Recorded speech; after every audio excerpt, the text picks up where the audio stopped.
Congresswoman Dave Llewellyn, Chuck Stokes, of course, here, and we're interested in your thoughts on what you're hearing, what you're thinking about this very, very important night. Well, hello, Chuck. Hello, Dave. It's good to be with both of you. Good being with you.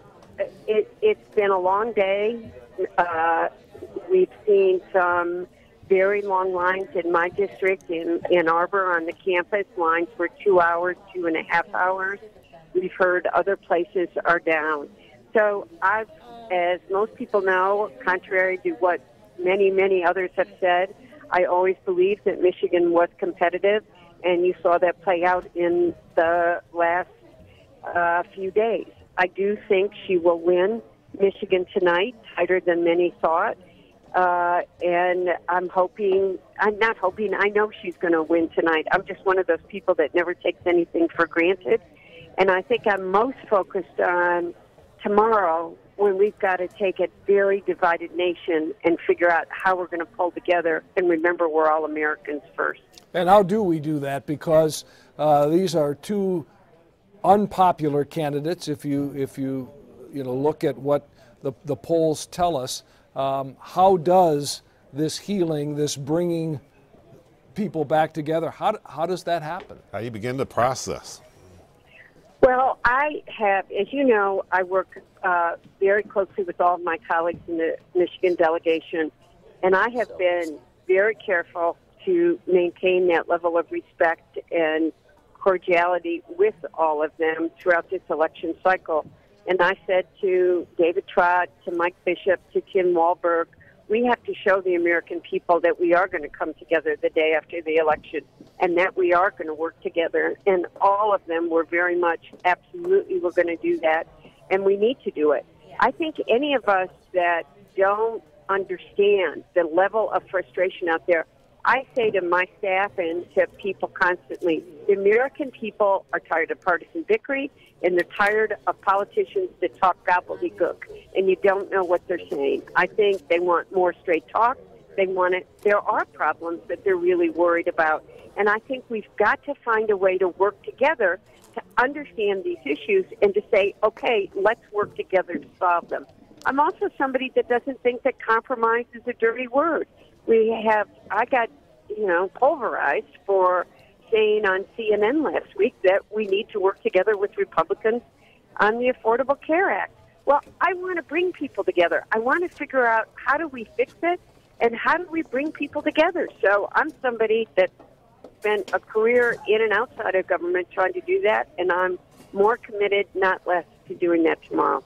A real quick question, Congresswoman. One of the people that you have worked across the aisle with and you have a very close relationship is Congresswoman Candace Miller from Macomb County, Shelby Township out there. She's announced that she's leaving Congress. She's running for a position back here, a local position.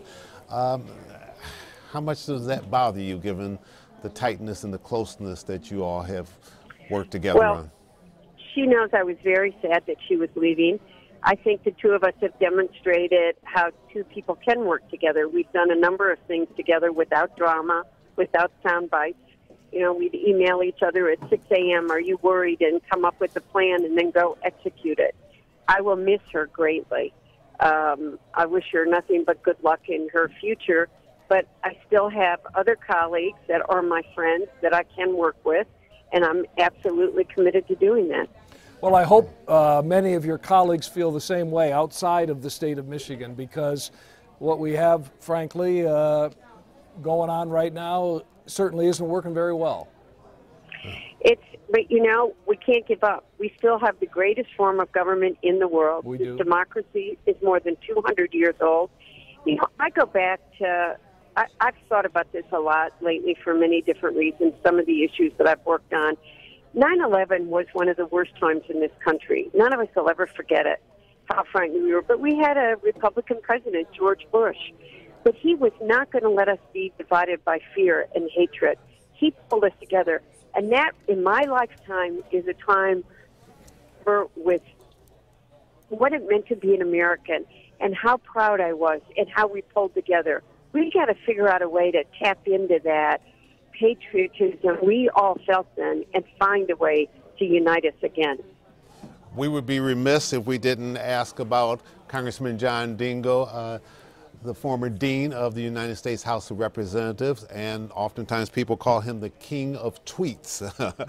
In retirement, he sends out some tweets that get all of our attention. Baseball and otherwise, I might add. He is, I think this is a very difficult night for him. Yeah. It's really the first election that he hasn't been totally out in the trenches, but he's been making a big difference on Twitter.